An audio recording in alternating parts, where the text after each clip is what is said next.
عثمان ساب مراته وساب أمجد ودعاء تحت وطلع يجري على السلالم.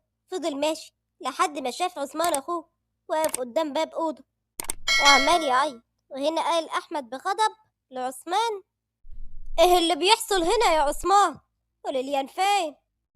جوه. ولما هي جوه انت بتعمل هنا ايه؟ الباب مقفول. مقفول ليه؟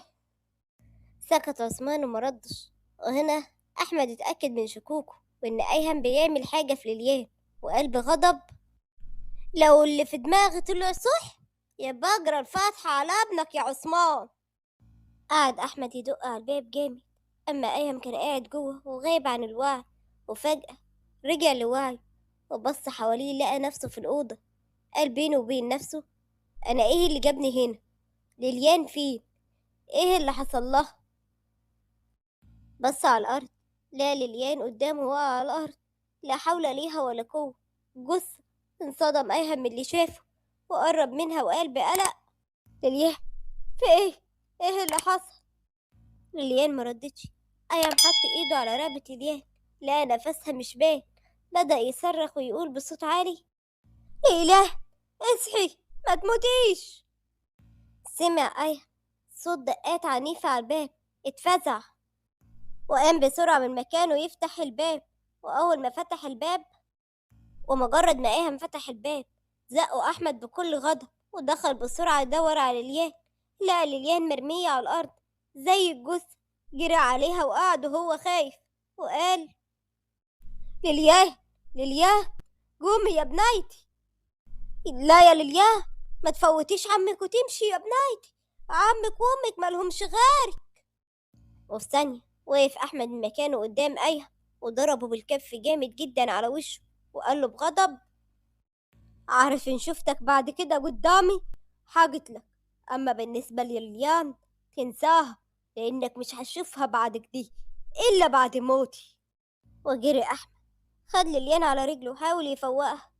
أما هنا دخل والد أيهم وكمان أمجد صاحبه، دخلوا الأوضة على الصريخ وبصوا على ليليان.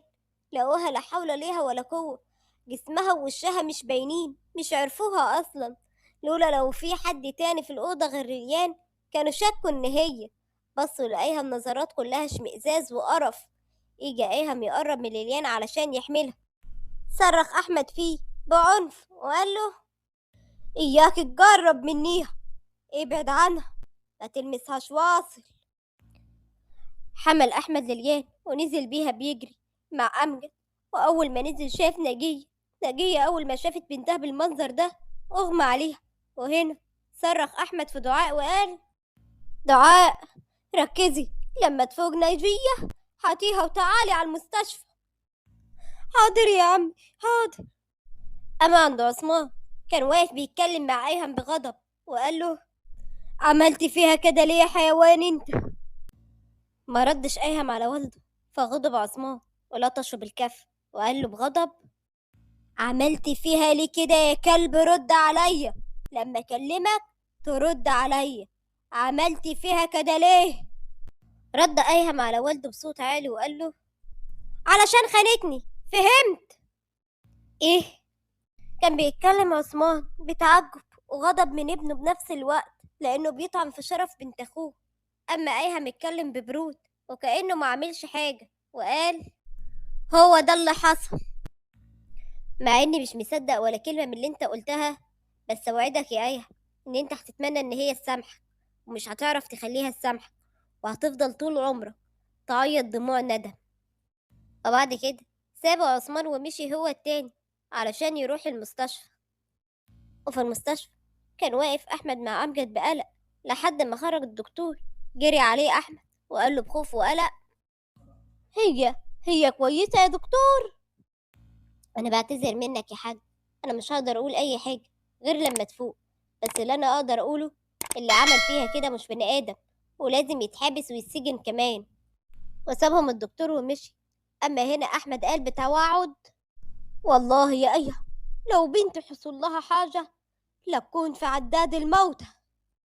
وعدى الليل ويجي تاني يوم ومشي ياسر راح على بيت سارة وهو مخنوق منها ومصرر إن هو يكشف كل حاجة ويكشف سارة على حقيقتها، لأنه حس بالذنب، وخصوصا بعد ما والدته عرفت كل حاجة وواجهته، ولما اعترف ضربته، فقال لها إن هو بيعمل كده علشان ينتقم لها لأنهم السبب في مرضها. فقالت له إن هي تعبت علشان حست إن هو زعلان بسبب حبه لليان، لأنهم لما رفضوه بين حزنه، وما رضيتش تقوله إن هي تعبت بسبب حزنها عليه علشان ما تزودش همه. وهنا ياسر اتكلم بخبث وابتسامة خبيثة وقال: صباح الخير يا سارة. صباح الخير يا ياسر، ايه اللي جايبك بدري كده؟ ادخلي بس، ادخلي غيري الشاور وتعالي علشان ننفذ باقي الخطة. حاضر. ودخلت فعلا سارة تاخد شاور، أما ياسر دخل وهو مش مطمن لها. وهو داخل بص على الترابيزة بتاعتها، لقى التليفون، مسكه ولقى مش عليه أي رمز. فتحه وقعد يقلب فيه لحد ما لقى صور كتير ليه هو ولليان. الصور التركيب اللي هي عاملاها صور مش محترمة جدا. صرخ وقال بغضب: بقى يا بنت الكلب كل ده يطلع منك؟ والله لطلع روحك في ايدي. وخرجت بعد شوية سارة وهي بتضحك وبتقول: أنا جيت أهو يا ياسر. وقف ياسر من مكانه ولطشها بالكف على وشها وقال لها بغضب: والله لو حصل لليان حاجة ما هيكفيني فيكي إن قتلك. قسما بربي إن حصل لها حاجة ما هيعدي عليكي نهار تاني. وسابها ياسر وخرج، وهي كانت خايفة منه جدا. أما هو كان مقرر إن هو لازم يروح لأيهم البيت ويصحح كل اللي عمل. وقال بينه وبين نفسه بحزن: أنا آسف يا ليليان، أنا لازم أجيب حقك وأبين الحقيقة. وفي المستشفى كانوا موجودين كل العيلة من غير أيهم. أيهم الوحيد اللي كان مش موجود، والعديد من الأطباء كانوا بيجروا على غرفة ليليان وانتبهوا للقلق وكانوا خايفين جدا.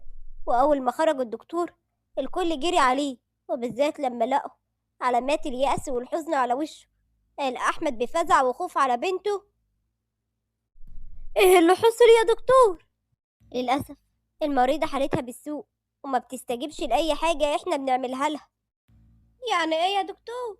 هي جسمها كله وارم تقريبا كده مات، وفي علامات ضرب بشعة جدا تقريبا برضه بالحزام. وده كله هيروح مع العلاج والراحة، هيمشي. هو ممكن ياخد وقت طويل بس برضه هيروح. بس هي مضروبة في دماغها أو على دماغها وقعة شديدة، وللأسف ده اللي خلى المدام تدخل في غيبوبة ومش عايزة تخرج منها بإرادتها. فياريت اللي بيحبوها وهي بتحبهم يتكلموا معها، ده ممكن يخليها تعوز تفوق، أو على الأقل يخلي جسمها يتحسن شوية علشان نعرف الخبطة أثرت عليها بحاجة تانية ولا لأ. أحمد انصدم من كلام الدكتور وقال: حاجة تانية زي إيه يا دكتور؟ ممكن يحصل لها فقدان ذاكرة، بس مش عارفين هيكون مؤقت ولا لأ. طب هي يا دكتور هتطلع من غرفة الطوارئ امتى؟ احنا هننقلها الأوضة عادية بالأجهزة وهيكون معها مرافق. ربنا يشفيها ليكم. شكرا يا دكتور. العفو يا حاج.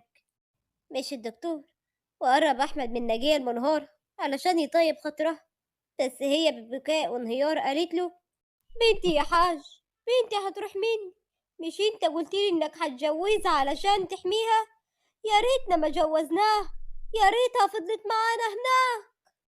اهدي يا نجية، ده مقدر ومكتوب. اقعدي واهدي وربنا يقومها لنا بالسلامة. أحمد قعد مراته وقعد جنبها، وعثمان قعد جنب أخوه. أحمد كان أول مرة يبكي قدام الكل.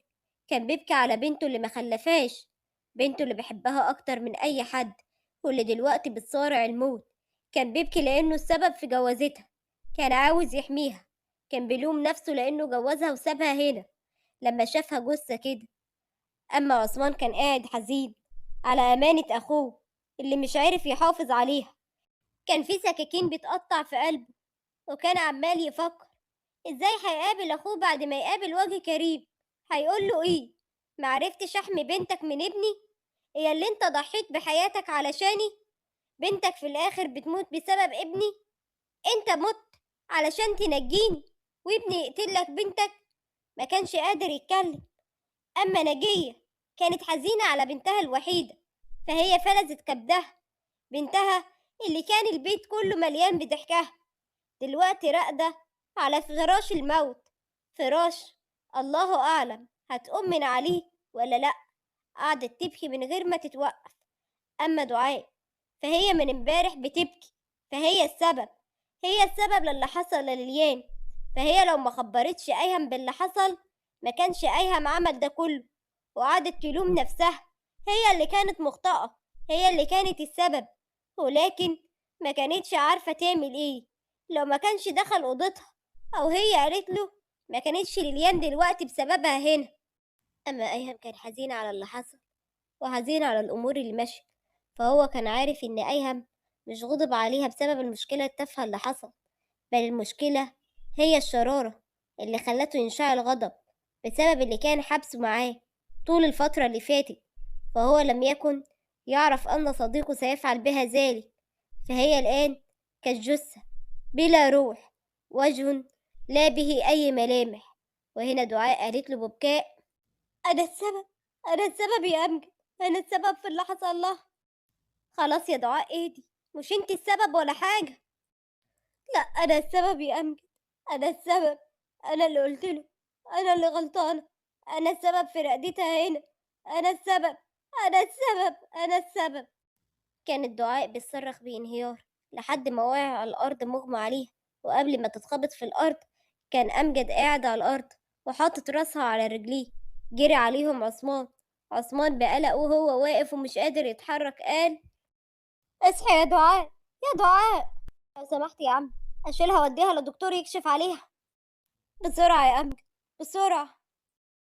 وشالها أمجد وراح بيها عند دكتور وكشف عليها. وبعد ما خرج ساعتها قال له عثمان بخوف: خير يا دكتور، بنتي مالها؟ عندها صدمة نفسية، بس ما تقلقش، أنا اديتها حقنة مهدئ وهتفوق كمان ساعتين كده.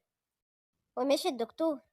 أما عثمان قال بحزن لأمجد: معلش يا أمجد يا ابني، خليك جنبها عقبال ما تصحى. ما تقلقش يا عمي، أنا هنا أهو. روح أنت علشان عم أحمد ما يقعدش لوحده. ماشي يا ابني. وراح عثمان عند أحمد. وأول ما أحمد شاف عثمان راح وقف قدامه وقال له بحزن: هي دي الأمانة يا أخوي، هي دي الأمانة اللي أمنتك عليها؟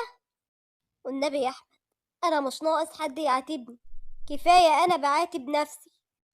كان عثمان بيتكلم بحزن. أما أحمد رد عليه بهدوء وقال له: بتعاتب نفسك؟ ويا ترى بقى الوضع ده من زمان بقى؟ وضع إيه؟ كان بيتكلم عثمان بتعجب. أحمد رد عليه بغضب وقال: إن المحروس ابنك بضرب بنتي. رد عثمان بخجل من أخوه وقال: لا والله، ده أنا حتى كنت بزعقله علشان بقاله كام يوم ما بيجيش وما بشوفهاش خالص، لا هي ولا دعاء. أمال إيه اللي يخليه يمد إيده عليها كده ويمدها ليه أصلا؟ وإيه اللي يخليه عاوز يموتها كده؟ معرفش، بس امبارح هي خرجت هي ودعاء راحوا المول علشان يشتروا هدوم، بس هي تعبت ورجعت من غيرها. ولما قالت لي كده أنا. كان عثمان بيتكلم بتوتر. أما أحمد اتكلم بسخرية وقال: عملت لها إيه يا أخوي؟ زعقت لها علشان صابت المحروسة بنتك ورجعت؟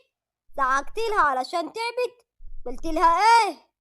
اتعصبت عليها شوية لما عرفت إن هي سابت دعاء هناك وإجت من غيرها، بس بعد كده ضميري نبهني قوي ووجعني، وقلت الصبح على الفطار هراضيها. كان بيتكلم قدام أخوه بخجل شديد جدا. أما أحمد رد عليه بسخرية وقال له: على الفطار؟ أهو لا في فطار ولا هي كمان موجودة علشان تطيب خاطريها. وبعد كده كمل بغضب وقال: كان قبل ما تزعق فيها يا ولد أبوي كان لازم تعرف هي تعبت من إيه. افرض كانت نسيت بخاخة الربوة بتاعتها ورجعت علشان تاخدها، علشان لو ما خدتهاش هتموت. ولا كان لازم تعرف إيه اللي حصل، ولكن إزاي لازم تزعق ليها علشان سابت المصونة بنتك ورجعت من غيرها. ربوة إيه؟ كان بيتكلم عثمان بتعجب. أما أحمد رد عليه بسخرية وقال: ربو إيه؟ أنت كمان مش عارف إن هي عندها ضيق تنفس؟ ماشي، ما علينا. إيه اللي حصل بعد كده؟ وبعد ما ليليان طلعت بشوية لقيت دعاء داخلة وهي بتعيط، وعرفت منها إن هي السبب في تعب ليليان. فقلت لها تطلع وعلى العشاء تبقى تصالحها. وبعدين اتصلت بأيها علشان يجي، وزعقت له زي ما أنا قلت لك، وهو طلع علشان يصالح دعاء، ولما طلع لقاها بتعيط وعرف منها اللي حصل، وراح لليان وعمل اللي عمله، واحنا حاولنا نفتح الباب او نكسره بس معرفناش. والله يا احمد حاولنا بس مش عرفنا. يعني ابنك عمل كل دي وما سابش فيها حتة سليمة علشان اخته المحروسة بتعيط؟ والله يا عثمان لو بنتي حصل لها حاجة ابنك ما هيشوف النور، علشان هو ما اغلى منيها عندي. بس هو قال لي حاجة كمان. قالك ايه؟ كان عثمان بيتكلم بتوتر وقلق من ردة فعل أخوه، وقال له قال لي قال لي إن هي بتخونه. إيه؟ إيه اللي أنت بتقوله دي؟ معرفش، والله يا أحمد هو اللي قالك دي. ولدك اتجنن يا أخوي، بيتهم بنتاني في شرافة. ده احنا لو كنا جوزناها الفارس كان أحسن بدل كل اللي حصل دي. عايزك تعرف كمان حاجة، طعن ابنك في شرف بنايتي ما هيعديش كده بالسهل. سكت عثمان، فهو عارف إن أخوه على حق، بس كان جواه بيسأل ليه أيهم قال كده. هو أكيد عارف حاجة هما مش عارفينها، وبينه وبين نفسه بيقول لأ، ليليان لا يمكن تعمل حاجة زي دي.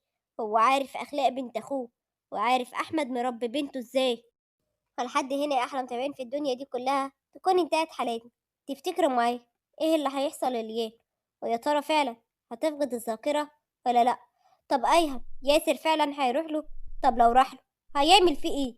طب تفتكروا معايا هيكتشف إن الخدام ورا كل ده ولا لأ؟ طب لو اكتشف الخطة هيعمل إيه في ياسر وسارة والخدام؟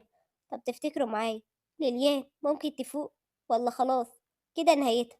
طب تفتكروا عثمان هيعمل ايه مع ايها؟ وكمان عمه احمد اللي ما بيستحملش على بنته. طب ام ليليان ممكن تتقبل ايهم تاني في حياة بنتها ولا لا؟ مستنيه رايكم في التعليقات، واتمنى ان الحلقه تكون عجبتكم، واذا عجبتكم لا تنسوني باللايك والاشتراك في القناه وتفعيل الجرس.